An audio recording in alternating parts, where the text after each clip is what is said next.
चलो तब देखो क्या है। चैप्टर 9, चैप्टर का नाम क्या है? Light, reflection and refraction. Light के बारे में पढ़ना है। और लाइट में क्या पढ़ना है? उसका दो ठो प्रॉपर्टी है, एक रिफ्लेक्शन प्रॉपर्टी है और दूसरा रिफ्रैक्शन प्रॉपर्टी है। अब पहले बता नहीं रहे, धीरे धीरे समझेंगे, ठीक ना, कि रिफ्लेक्शन रिफ्रैक्शन क्या होता है। देखो, we see a variety of object in the world around us. हम अपने संसार में तरह तरह के ऑब्जेक्ट को देखते हैं। ए वैरायटी ऑफ ऑब्जेक्ट मतलब अलग अलग तरह के ऑब्जेक्ट को देखते हैं। However we are unable to see anything in a dark room. हालांकि हम लोग जो है कोई भी चीज़ डार्क रूम में नहीं देख पाते। अगर रूम डार्क है तो उसमें कोई चीज़ नहीं देख पाते हैं। On lighting of the room, room में लाइट करने पे क्या होता है? थिंग्स बिकम विजिबल, चीज़ें दिखने लगती हैं। अगर रूम में लाइट कर दे, डार्क रूम है तो चीज़ें नहीं दिखेंगी, लेकिन अगर उसमें लाइट कर दे, लाइट ऑन कर दे तो चीज़ें दिखने लगेंगी।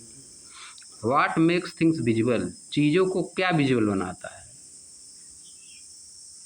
पूछ रहा है, इसका मतलब लाइट बनाता है। लाइट जब ऑन कर देते हैं तो चीज़ें दिखने लगती हैं, तो इसका मतलब लाइट चीज़ों को विजिबल बना रहा है। क्वेश्चन पूछ रहा है व्हाट मेक्स थिंग्स विजिबल, चीज़ों को क्या विजिबल बनाता है?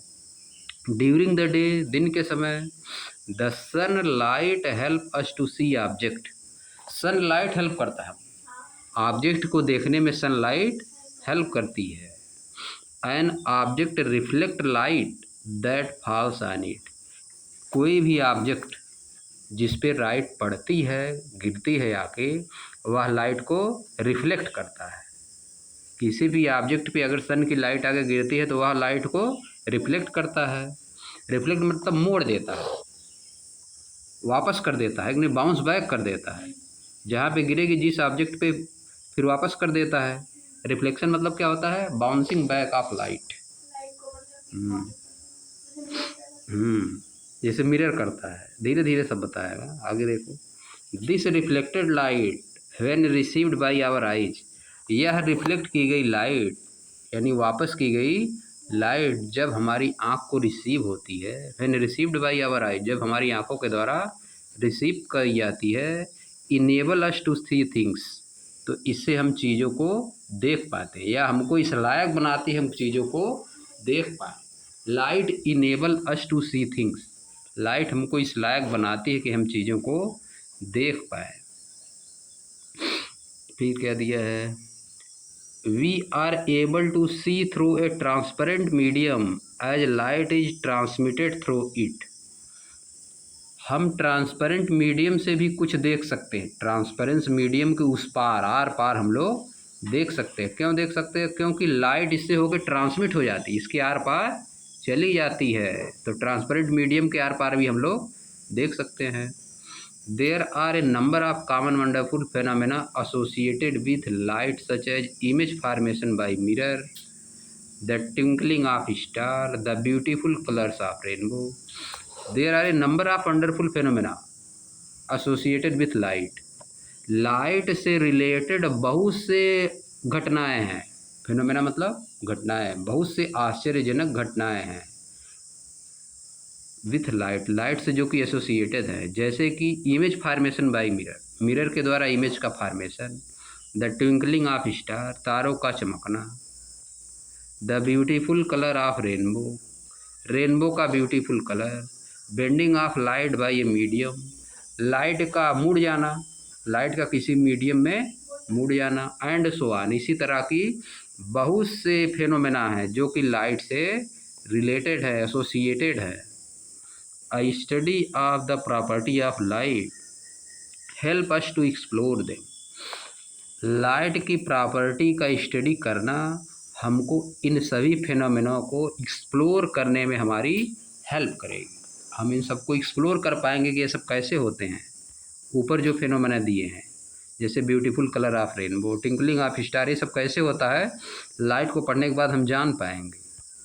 By observing the common optical phenomena around us, अपने चारों तरफ के लाइट से रिलेटेड जो भी कॉमन फिनोमेना, ऑप्टिकल मतलब रिलेटेड टू लाइट, ऑप्टिकल मतलब related to light, by observing the common optical phenomena around us, light से रिलेटेड अपने चारों तरफ के जो कॉमन फिनोमेना है जो होते रहते हैं हमेशा, उनको ऑब्जर्व करके वी में कंक्लूड, हम निष्कर्ष निकाल सकते हैं that light seems to travel in straight line, कि लाइट स्ट्रेट लाइन में चलती है।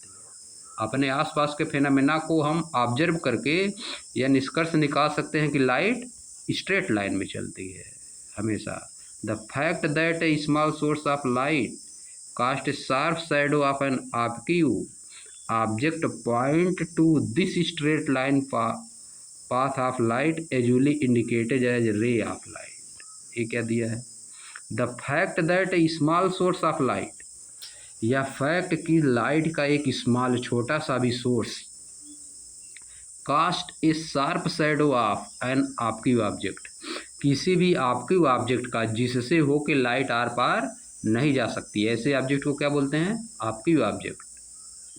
Point to this straight line path of light, अगर कोई भी ऑब्जेक्ट जो कि लाइट निकाल रहा है उसके रास्ते में अगर कोई ऑब्जेक्टिव ऑब्जेक्ट पड़ता है तो वह क्या करता है? उसका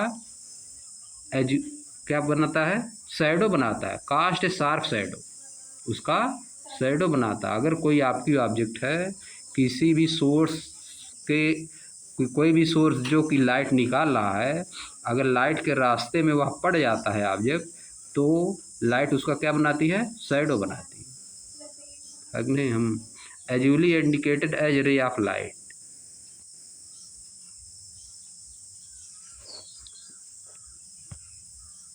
usually indicated as ray of light. Straight line of path को क्या बोलते हैं? Rays of light, usually indicated as ray of light. जो लाइट का पाथ होता है उसको यूजुअली हम क्या बोलते हैं? रे ऑफ लाइट बोलते हैं। तो इसका कहने का मतलब है कि अगर कोई भी सोर्स है जिसमें से लाइट निकल रही है, लाइट जो निकल रही है अगर उसके रास्ते में कोई ऑब्जेक्ट आता है, कोई आपकी ऑब्जेक्ट, तो क्या होता है? कास्ट ए शार्प शैडो, तो उसका वह शैडो बनाता है, तो वह उसका शैडो बनाता है आपकी ऑब्जेक्ट का। अब देखो क्या दिया है। इफ एन आपकी object on the path of light becomes very small, अगर जो आपकी ऑब्जेक्ट है लाइट के रास्ते में वह बहुत छोटा हो, तब क्या होगा? लाइट है ये tendency to bend around it and not walk in straight line, तब लाइट को एक टेंडेंसी होती है कि लाइट मुड़ जाती है। बेंड मतलब मुड़ जाती है। लाइट स्ट्रेट लाइन में ना चल के, अगर वह ऑब्जेक्ट बहुत छोटा रहेगा तो लाइट स्ट्रेट लाइन में ना चल के क्या हो जाएगी? मुड़ जाएगी। An effect known as diffraction of light, इसको क्या बोलते हैं? इस इफेक्ट को क्या बोलते हैं? लाइट के रास्ते में अगर रे ऑफ लाइट के रास्ते में बहुत छोटा ऑब्जेक्ट पड़ जाएगा, छोटा आपकी ऑब्जेक्ट, तो लाइट मुड़ जाती है। इसी को इफेक्ट को क्या बोलते हैं? Diffraction of light. Then the straight line treatment of optics using ray fails, यहाँ पे क्या होता है? जो लाइन स्ट्रेट लाइन में चलती है, लाइट किस में चलती है? स्ट्रेट लाइन में, या फेल हो जाता है। Then the straight line treatment of optics using ray fails, तब लाइट का स्ट्रेट लाइन में चलने वाला जो ट्रीटमेंट है, लाइट का जो व्यवहार है कि वह स्ट्रेट लाइन में चलती है, वह यहाँ पे फेल हो जाता है, यहाँ पे काम नहीं करता है। अगर उसके रास्ते में कोई बहुत छोटा ऑब्जेक्ट आ जाए तब, अगर बड़ा ऑब्जेक्ट आएगा तब तो उसका शैडो बनाएगी, अगर छोटा ऑब्जेक्ट आएगा तो बेंड हो जाएगी, मुड़ जाएगी। इसी को बोला जाता है डिफ्रैक्शन। मुड़ने को क्या बोला जाता है? डिफ्रैक्शन। हाँ, छोटा ऑब्जेक्ट आएगा तब। To explain phenomena such as diffraction, diffraction के फेनोमेना को, जो घटना है डिफ्रैक्शन वाली, उसको एक्सप्लेन करने के लिए light is thought of as wave, light को कैसे माना जाता है? कि यह एक वेव है, यह एक वेव की तरह है। The detail of which you will study in higher class से, जिसको डिटेल में आप पढ़ेंगे। लाइट को वेव की तरह डिटेल कब पढ़ेंगे? बड़े क्लास में, क्लास 12th में दिया है, ठीक ना। Again at the beginning of 20th century, पुनः 20वीं सेंचुरी यानी 20वीं शताब्दी की शुरुआत में, it became known that the wave theory of light often become inadequate for treatment of interaction of light with matter and light often behaves somewhat like stream of particle। अब क्या दिखा है, 20वीं सेंचुरी की शुरुआत में, जब 20वीं सेंचुरी शुरू हुई, इट बिकेम नोन, तब यह जाना गया that the wave theory of light, light की जो वेव की तरह हम लोग मान रहे हैं, ऑफन बिकम्स इनएडिक्वेट, ये भी अपर्याप्त, ये भी अपर्याप्त है, ये भी पर्याप्त नहीं हुआ for treatment of interaction of light with matter.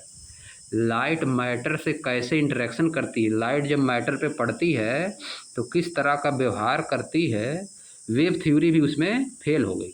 20वीं century में पता चला कि वेव थ्योरी भी उसको एक्सप्लेन नहीं कर पा रही है। And light often behave somewhat like stream of particle, light किस तरह से, उस तब जाना गया कि लाइट कैसे व्यवहार करती है, स्ट्रीम ऑफ पार्टिकल, पार्टिकल की धाराओं की तरह व्यवहार करती है। मालूम दे रहा है कि पार्टिकल आ रहा है, छोटे छोटे पार्टिकल, लाइट को माना जाता है छोटे छोटे पार्टिकल से मिलकर बना है, जिसको फोटान बोलते हैं, हम आगे क्लास में पढ़ेंगे, ठीक ना। लाइट छोटे छोटे पार्टिकल से मिलकर बना है, जिसको फोटान बोलते हैं। ये सब आगे क्लास में है, अभी थोड़ा सा बता रहा है केवल। This confusion about the true nature of light continue for some year, यह लाइट के बारे में यह सब कन्फ्यूजन जो है कुछ सालों तक चला। लाइट का नेचर कैसा होता है इसके बारे में कन्फ्यूजन कुछ सालों तक चलता रहा। Till a modern quantum theory of light emerge, जब तक कि मॉडर्न क्वांटम थ्योरी नहीं आई, लाइट की modern quantum theory class 12th में दिया है सब, ठीक ना। जब तक नहीं आई तब तक इसके बारे में विवाद चलता रहा कि लाइट कैसे बिहेव करती है। In which light is neither a wave, जिसमें बताया गया है मॉडर्न क्वांटम थ्योरी में क्या बताया गया है, light is neither a wave नार ए पार्टिकल, लाइट ना तो एक पार्टिकल की तरह व्यवहार करती है ना तो एक वेव की तरह। द न्यू थ्योरी रिकॉन्साइल, नई थ्योरी यह बताती है that the particle properties of light with the wave nature, जो लाइट की प्रॉपर्टीज है, देखो क्या बता रहा है, the new theory reconcile the particle properties of light with the wave nature. जो नई थ्योरी है, रिकॉन्साइल मतलब समझौता करवाती है, रिकॉन्साइल मतलब समझौता करती है, दोनों के बीच का रास्ता बताती है। That particle properties of light with the wave of nature, nature और particle of properties of light के एक बीच का रास्ता निकालती है, ठीक ना। लाइट ना तो वेव है ना ही पार्टिकल है। नई थ्योरी बताती है कि particle properties of light reconcile the particle properties of light with wave nature, दोनों के एक बीच में समझौता करवाती है, यानी एक बीच का रास्ता निकालती है, ठीक ना। ना तो लाइट वेव है ना तो लाइट पार्टिकल है, यह बताती है। अब आगे क्या दिया है, इन दिस चैप्टर, इस चैप्टर में we shall study the phenomena of reflection, इस चैप्टर में हम क्या पढ़ेंगे, रिफ्लेक्शन का फेनोमेना पढ़ेंगे एंड रिफ्रैक्शन, और रिफ्रैक्शन पढ़ेंगे of light using straight light propagation of light, जिसमें लाइट क्या चलेगी, स्ट्रेट लाइन में चलेगी। इस चैप्टर में जिसमें हम लोग रिफ्लेक्शन और रिफ्रैक्शन पढ़ेंगे उसमें लाइट स्ट्रेट लाइन में चलेगी। These basic concept be help us to study some of optical phenomena in nature, light का बेसिक कॉन्सेप्ट या कि लाइट स्ट्रेट लाइन में चलती है, यह बेसिक कॉन्सेप्ट यह हमको कुछ ऑप्टिकल फेनोमेना को स्टडी करने में हेल्प करेगी। ऑप्टिकल फेनोमेना मतलब लाइट से रिलेटेड, लाइट से रिलेटेड जो घटनाएं होती हैं उसको क्या बोला जाता है, ऑप्टिकल फेनोमेना बोला जाता है। We shall try to understand in this chapter, इस चैप्टर में हम लोग यह भी समझने का प्रयास करेंगे the reflection of light by spherical mirror, spherical mirror से लाइट का रिफ्लेक्शन कैसे होता है, एंड रिफ्रैक्शन ऑफ लाइट, और रिफ्रैक्शन ऑफ लाइट कैसे होता है, and their application in real life situation, और उनके एप्लीकेशन को पढ़ेंगे। इस चैप्टर में हम रिफ्लेक्शन को पढ़ेंगे और रिफ्रैक्शन को पढ़ेंगे और उनका रियल लाइफ में एप्लीकेशन कैसे होता है, यह सब इस चैप्टर में पढ़ा जाएगा। तो अब तक जितना पढ़े हैं इसमें क्या बताया है, लाइट क्या चीज़, लाइट क्या चीज़ है। अगर एक क्वेश्चन बनाया जाए अब तक पढ़े ना, इससे तुमको ज़्यादा मतलब नहीं, जो बीच में दिया था मोर टू नो, ये सब क्लास 12th में दिया है, ठीक ना। इससे ज़्यादा मतलब नहीं, बस खाली समझ लेना है कि इस तरह का होता है। लाइट का केवल एक ही नेचर नहीं है, लाइट का अलग अलग नेचर होता है। कुछ लोग बताते हैं वेव फॉर्म में चलती है, कुछ लोग बताते हैं स्ट्रीम ऑफ पार्टिकल, छोटे छोटे पार्टिकल से मिलकर बनी हुई है, कुछ लोग बताते हैं कुछ नहीं है, ठीक ना। कुछ लोग बताते हैं उसके बीच का रास्ता है।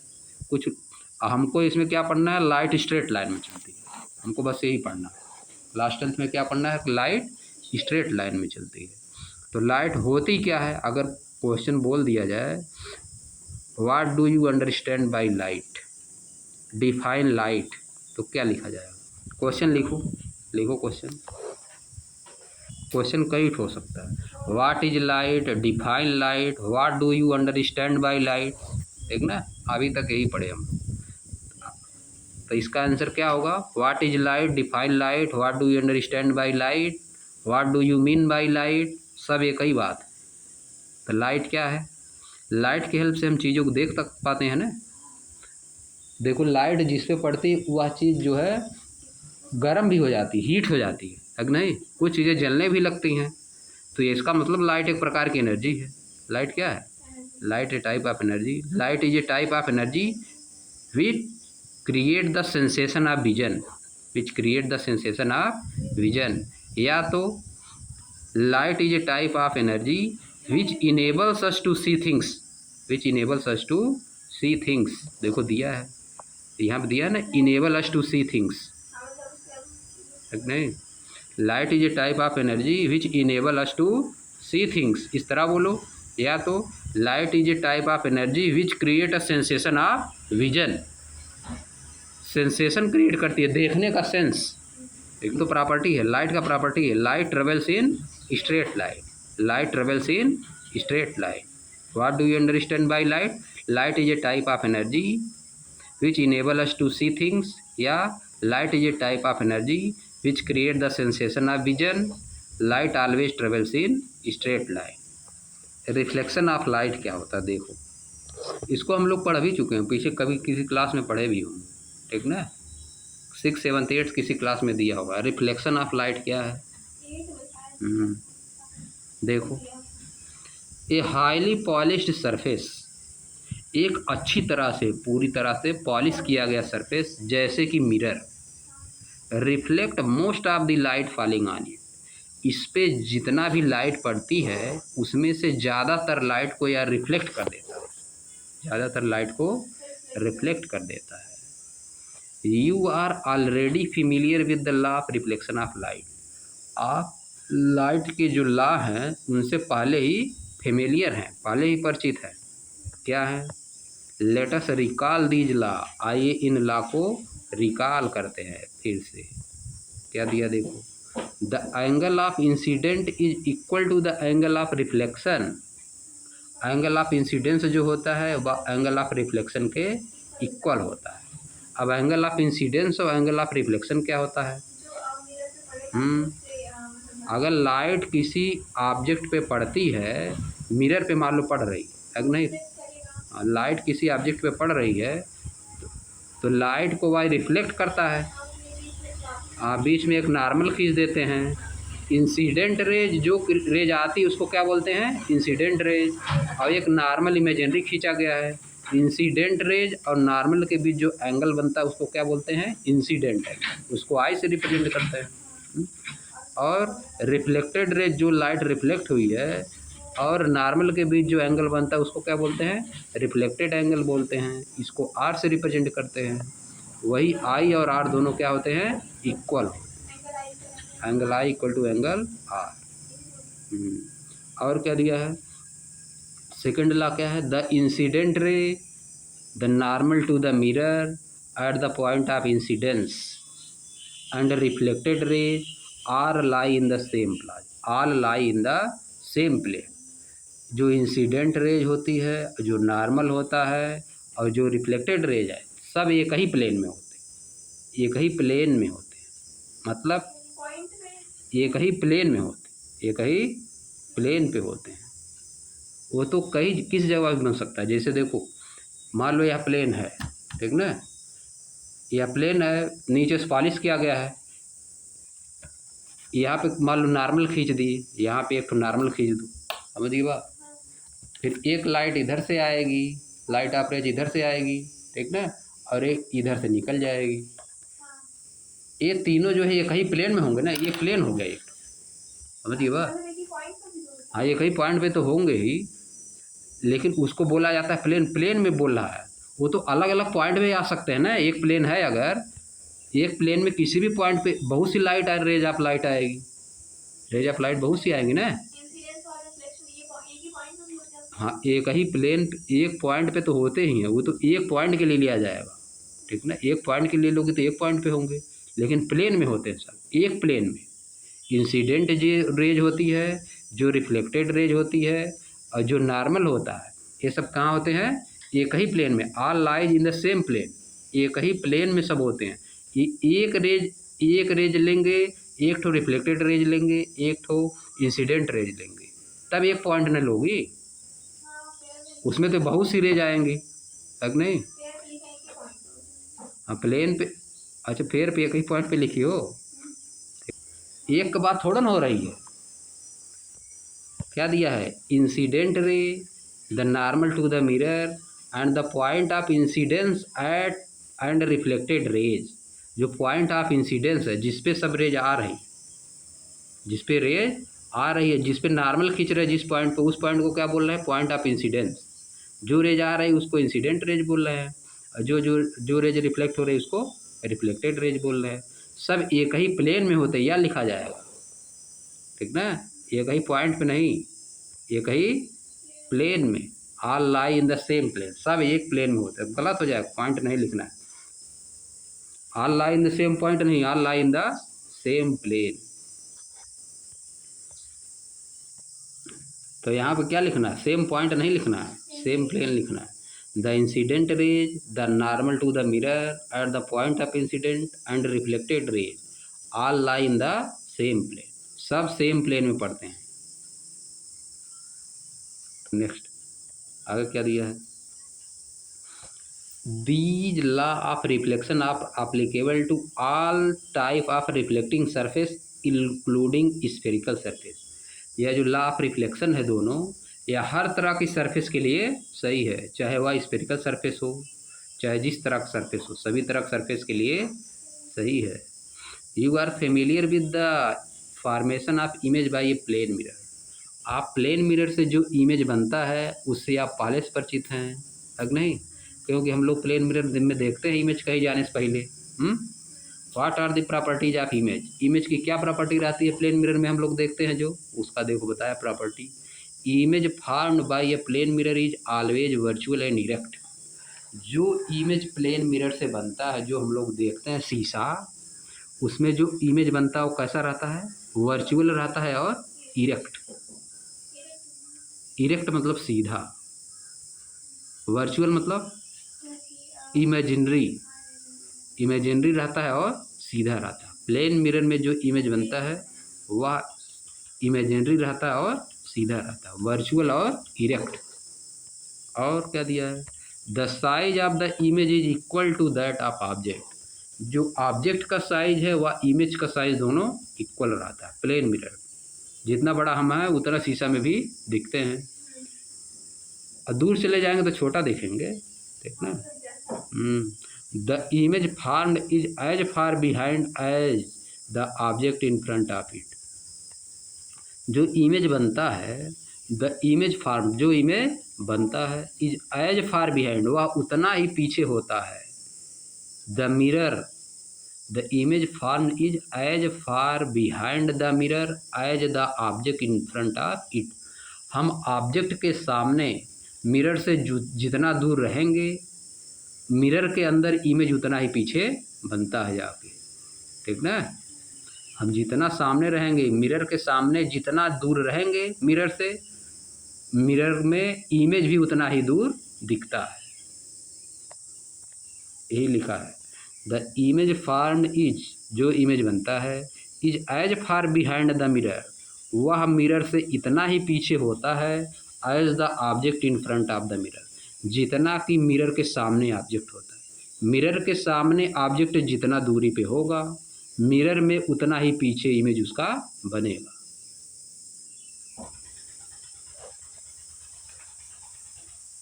Further the image is laterally inverted. Image laterally inverted होता है। ये लैटरली इन्वर्टेड क्या होता है? Further the image is laterally inverted. Image laterally inverted होता है, इसका मीनिंग क्या है? क्या कहो बताएं। लैटरली इन्वर्टेड मतलब अगर हम इमेज प्लेन मिरर के सामने खड़ा हो गए, अगर हम अपना जो है राइट हैंड उठाएंगे तो इमेज का कौन सा जो इमेज बना हुआ है उसका कौन सा हैंड उठेगा? लेफ्ट हैंड उठेगा, ठीक ना। हम अपना राइट उठा रहे हैं तो इमेज उसका लेफ्ट हैंड उठता है, इसी को बोला जाता है लैटरली इन्वर्टेड। और अगर हम लेफ्ट उठाएंगे तो उसका राइट वाला दिखेगा, बुझिए। हाँ, इसी को बोला जाता है लैटरल इन्वर्जन। इसको क्या बोलते हैं? Lateral inversion. The phenomena in which the left side of an object is appear as the right side in the mirror image and the right side as the left side is called laterally inversion। laterally inversion का मतलब क्या हो गया? अगर मान लो word what do you understand by lateral inversion, इसका अगर आंसर देना है what do you understand by lateral inversion तो क्या लिखा जाएगा? In the plane mirror when in front of the plane mirror when we raise our right hand, the image in the mirror will raise its left hand, and if we raise our left hand, the image in the mirror will raise its right hand। this phenomena is called lateral inversion। इसी को बोला laterally inverted होता है, ठीक ना। आगे देखो, how would the image be, image कैसा होगा? When the reflecting surface are curved, अगर रिफ्लेक्टिंग सरफेस कर्व हो तो इमेज कैसा होगा? लेट अस एक्सप्लोर, आइए इसको एक्सप्लोर करते हैं। अगर सरफेस प्लेन मिरर था तो उस तरह का जैसा बताया, लैटरली इन्वर्टेड होता है, इरेक्ट होता है, वर्चुअल होता है, अगर नहीं ये सब बताया। अगर जो सरफेस है अगर वह प्लेन ना रहे, कर्व्ड सरफेस रहे, तब कैसा रहेगा? देखो इसके लिए एक्टिविटीज़ बताएगा। Take a large shining spoon, एक चमकता हुआ स्पून लीजिए। Try to view your face in its curved surface, इसकी कर्व्ड सरफेस में अपना देखिए चेहरा। देखो क्या है, take a large shining spoon, एक बड़ा स्पून लीजिए। Try to view your face in its curve surface, इसकी कर्व सरफेस में देखने की कोशिश करिए अपना चेहरा। Do you get the image? अब देखो, do you get the image, क्या आपको इमेज मिला? इज इट सिमिलर और स्मॉलर और लार्जर, क्या यह छोटा है या बड़ा है? क्या यह छोटा है या बड़ा है? Move the spoon slowly away from your face, spoon को अपने फेस से दूर ले जाइए। ऑब्जर्व द इमेज, इमेज को ऑब्जर्व करिए। हाउ डज इट चेंजेस, या कैसे चेंज होता है? अंदर वाले सरफेस से जब देखेंगे ना, जो उसका इनर वाली साइड है स्पून का, तो अलग अलग तरह का इमेज दिखेगा। जैसे आगे पीछे ले जाएंगे उसी तरह दिखेगा। रिवर्स द स्पून, रिवर्स करिए स्पून को। रिपीट द एक्टिविटी, फिर एक्टिविटी रिपीट करिए। How does the image look like now, अब इमेज कैसा दिख रहा है? अब इमेज कैसा दिख रहा है? Compare the characteristic of the image and the two surface, image की करेक्टरिस्टिक को कंपेयर करिए, दोनों सरफेस में जैसा दिख रहा है उसको कंपेयर करिए। अब देखो क्या दिया, the curved surface of a shining spoon could be considered as a curved mirror, जो कर्व्ड सरफेस है स्पून का उसको क्या हम लोग मानते हैं? कर्व्ड मिरर मानते हैं। The most commonly use type of curved mirror is the spherical mirror, सबसे ज़्यादा यूज होने वाला कर्व्ड मिरर क्या है? Spherical mirror.